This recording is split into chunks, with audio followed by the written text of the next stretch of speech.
Hi there, I'm Brian Whitmore, host of the Power Vertical podcast, and this is the Daily Vertical. So Russians have made their choice, and most of them have decided to opt out.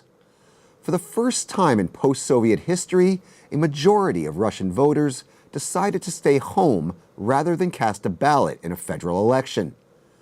Roughly 48% of eligible voters turned out for yesterday's legislative elections, which is by far a record low.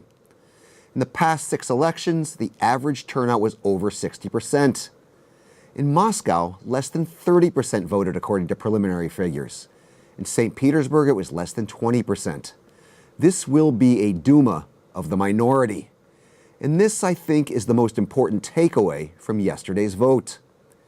If elections in Russia are legitimization rituals and political theater, and this is pretty much what they've been reduced to, a majority of Russians have decided they didn't want to be part of the show. A majority chose not to legitimize the sham. But here's the thing. This was largely by design. The Kremlin moved the election forward from December to September, when many Russians are still on holiday.